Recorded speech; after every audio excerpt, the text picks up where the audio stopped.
Hi guys, ये Devang Maheshwari this side. Paytm एक ऐसा स्टॉक रहा है जिसपे हर रिटेल इन्वेस्टर जिसने भी पेटीएम पे ट्रस्ट करा था उसने यहाँ पे पैसे ही डुबाए।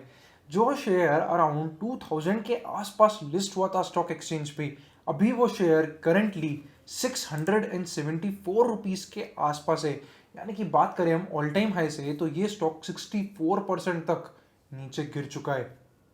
आज की बात करें तो 13% का फॉल हमको पेटीएम के स्टॉक में देखने को मिला है। इसका रीजन क्या रहा है? इसका रीजन ये रहा है कि आरबीआई ने कल पेटीएम पेमेंट्स बैंक पे ये बैन लगा दिया कि आप कोई भी नए कस्टमर ऑनबोर्ड नहीं कर सकते। अब पेटीएम पेमेंट्स बैंक पेटीएम का एक काफ़ी इंपॉर्टेंट फंक्शन था।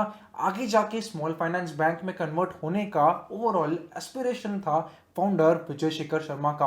और काफ़ी सारी आगे की जो फिनटेक रिवॉल्यूशन बैंकिंग में पेटीएम प्लान कर रहा था, वो सब भी इस पेटीएम पेमेंट्स बैंक के ऊपर ही डिपेंडेंट था।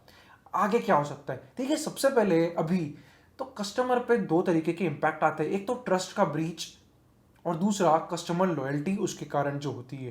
बट अगर हम एक इन्वेस्टर के पॉइंट ऑफ व्यू से बात करें तो यहाँ पे एक ही चीज़ देखने को मिल रही है कंटिन्यूस बेसिस पे, वो है वेल्थ इरोजन। क्या रहे पेटीएम के ओवरऑल फॉल के कारण? अगर अभी आपके पास पेटीएम का स्टॉक है तो आप क्या कर सकते हैं उसमें, और क्या अभी इस फॉल के बाद आपको पेटीएम का स्टॉक खरीदना चाहिए? ये तीन सवाल के जवाब इस वीडियो में आपको मिलेंगे, तो वीडियो को पूरा जरूर देखिएगा। सबसे पहला क्वेश्चन कि पेटीएम में ओवरऑल स्टोरी क्या रही है, हम लिस्टिंग डे से बात करते हैं। चलिए मैं स्क्रीन शेयर करता हूं, बाकी चीजें फैक्ट के साथ बात करेंगे। तो ये है अभी आपके सामने पेटीएम का चार्ट। ये है लिस्टिंग डे। पर्टिकुलरली स्टॉक जो ओपन हुआ था 1946 के आसपास ओपन हुआ था। तब से अभी तक देखें हम तो अभी 65% का ओवरऑल फॉल हमको पेटीएम के स्टॉक में देखने को मिला है। बात करते हैं आईपीओ की डेट से, और उससे भी ज्यादा इंपॉर्टेंट, आईपीओ में क्या पेटीएम ने उसके प्रोस्पेक्टस में लिखा था, क्या चीजें थी जो पेटीएम ने आईपीओ के पहले ही कम्युनिकेट कर दी थी सारे इन्वेस्टर्स को प्रोस्पेक्टस में, क्योंकि ये जानना बहुत जरूरी होता है। और इससे एक बहुत इंपॉर्टेंट लेसन भी है जो आपको फ्यूचर में जरूर हेल्प कर सकता है। चलिए वो रीजन क्या है वो देखते हैं। इसके लिए मैं चाहूंगा हमारी टेलीग्राम चैनल पे, क्योंकि ये जब पेटीएम का आईपीओ आ रहा था उस टाइम पे मैंने टेलीग्राम चैनल पे भी शेयर करा था कि क्या ये स्टॉक में आगे हो सकता है, और क्या पेटीएम का मैनेजमेंट खुद ही आपसे कम्युनिकेट कर रहा है। ये है रेड हेरिंग प्रोस्पेक्टस का एक पेज, और ये पर्टिकुलरली 19 जुलाई 2021 को शेयर करा था। आप डेट यहाँ देख सकते हैं। और अगर हम इसमें पढ़े क्लियरली तो यहाँ पे हमको क्लियरली दिख रहा है जो पेटीएम बोल रहा है, that we expect to continue to incur net loss for the foreseeable future and we may not achieve or maintain profitability in the future। यानी कि यहाँ पे तो मैनेजमेंट खुद ही बोल रहा है कि हम फोर्सेबल फ्यूचर में हम हो सकता है नुकसान ही करते रहे। इनडायरेक्टली ये ही बोलना चाह रहा है। दूसरी चीज अगर हम यहाँ पढ़े जो मैंने हाईलाइट करी थी, वो है we can not assure you that we will ever achieve और sustain profitability and may continue to incur significant loss going forward. Any failure by us to achieve or sustain profitability on consistent basis could cause the value of equity shares to decline। अरे आपने क्या share खरीदे, ये तो खुद ही बोल रहे हैं, और इन्होंने आपको खुद ही ने एडवाइस भी कर दी थी प्रोस्पेक्टस में ही कि अगर हम तो भी हो सकता है प्रॉफिटेबिलिटी अचीव ही नहीं कर पाए और हमें सिग्निफिकेंट लॉसेस ही होंगे फ्यूचर में, और इसका इम्पैक्ट इक्विटी शेयर में पड़ेगा। ये इसके प्रोस्पेक्टस में बिल्कुल क्लियरली मेंशन्ड है। बट रिटेल इन्वेस्टर्स का क्या बोलना है? फिर भी लोग स्टॉक खरीदते गए, आईपीओ फिर भी फुली सब्सक्राइब हुआ, और हर जगह पॉजिटिव रिपोर्ट्स ही निकली, जबकि पेटीएम तो खुद ही शुरू से बोल रहा है कि हो सकता है हम नुकसान करें और अच्छे से करेंगे, सिग्निफिकेंट लॉसेस करेंगे, और हो सकता है हमारा इक्विटी वैल्यू भी डिक्लाइन हो जाए। बट एज यूजुअल ये चीज जो कि क्लियरली मेंशन थी, कभी कहीं न्यूज मीडिया कहीं पे कुछ हाईलाइट नहीं हुई, और रिटेल इन्वेस्टर एक जो मैं बोलूंगा जिनको काफी अवेयरनेस से डिसीजंस लेना चाहिए, उन्होंने भी नहीं लिए। तो अगर आप ये ओवरऑल मैंने काफी देखा है सोशल मीडिया पे कि आप पेटीएम के ऊपर या विजय शेखर शर्मा को उल्टा सीधा लोग बोल रहे हैं कि तुम्हारे कारण मेरा नुकसान हो गया। अरे उनके कारण क्या हुआ है? उन्होंने तो लिख के दे दिया था। आपके पास टाइम नहीं है, आप अपने पैसों को रिस्पेक्ट नहीं करते, तभी आप बिना पढ़े लिखे कहीं भी इन्वेस्ट कर देते। इसलिए ये एक्सेप्टेंस आपको आना जरूरी है कि इसमें जिसकी गलती थी वो कोई नहीं, आप खुद ही थे। जब तक आप ये खुद अपनी रिस्पॉन्सिबिलिटी नहीं लेंगे स्टॉक मार्केट में, तब तक आप स्टॉक मार्केट में पैसे नहीं कमा सकते। It is very sad to say और it is very hard to say. हो सकता है आपको बुरा लगे ये बात सुन के, बट जो सच है वो है। मैं आपको फेक प्रोमिसेस नहीं करूंगा, मैं आपको क्लियर पिक्चर बताने की कोशिश कर रहा हूं कि क्या हो रही है। और यहाँ पे मेंशन भी कर दिया था मैंने कि पेटीएम के प्रोस्पेक्टस में लिखा है, जबकि ये लिस्ट हो रहा था 2 लाख करोड़ के मार्केट कैपिटलाइजेशन में। और आज अगर हम इसका मार्केट कैप देखें ना, अराउंड 43-45 थाउजेंड करोड़ के आसपास है। और अगर आप हमारी टेलीग्राम चैनल से जुड़ना चाहते हैं तो आप जुड़ सकते हैं। चैनल का नाम है इक्विअल्फा_स्टॉक्स। इस तरीके के काफी हम एनालिसिस पोस्ट करते रहते हैं, तो कहीं ना कहीं आपको अगर कुछ भी एनालिसिस का फायदा मिल जाता है तो इट इज वेल गुड। चलिए, ये तो हो गया पहला चीज जो आपको एक चीज क्लियर कर देता है कि प्रोस्पेक्टस को ढंग से पढ़े, रिस्क को हमेशा पढ़े और लॉस मेकिंग कंपनी से दूर रहे। क्योंकि स्टार्टअप वर्ल्ड में क्या होता है वो कंप्लीटली डिफरेंट होता है, बट जब चीजें लिस्टेड स्पेस में आती है तो चीजें बहुत क्लियर है। यहाँ पे प्रॉफिटेबिलिटी चाहिए, अभी करेंटली अगर नहीं भी है तो ऐसा कि फ्यूचर में 2-3 साल में भी अगर आ जाती है तो भी वेल गुड इनफ है। बट जहां पे आपको ऐसा लग रहा है कि शायद प्रॉफिटेबिलिटी आ ही नहीं सकती है, या 10-15 साल भी लग सकते हैं या उससे भी ज्यादा, तो वहां पे स्टॉक मार्केट किसी स्टॉक को इस तरीके से बीट करता है। और वही हमने देखने को भी मिला है। तो ये हाँ पहला क्वेश्चन कि क्यों हुआ पेटीएम में सारी चीजें। और रिसेंट अगर 13% का देखे तो आरबीआई ने अभी पेमेंट बैंक पे भी करा है, आईटी ऑडिट के लिए बोला है कंपनी को कि आप आईटी ऑडिट करवाओ, आपके इंटरनल कंट्रोल्स जो है हो सकता है शायद वीक हो, और इसके कारण आप पूरी गवर्नेंस पे क्वेश्चन उठ रहा है। तो वो एक और नेगेटिव चीज है पेटीएम में जो हो रही है। अब सेकेंड चीज, अगर आप इसको होल्ड करते हैं तो अभी आपको क्या करना चाहिए। देखिए, ये मेरा जो आंसर होगा थोड़ा हार्श होगा, बट यही रियलिटी है, यही सच्चाई है।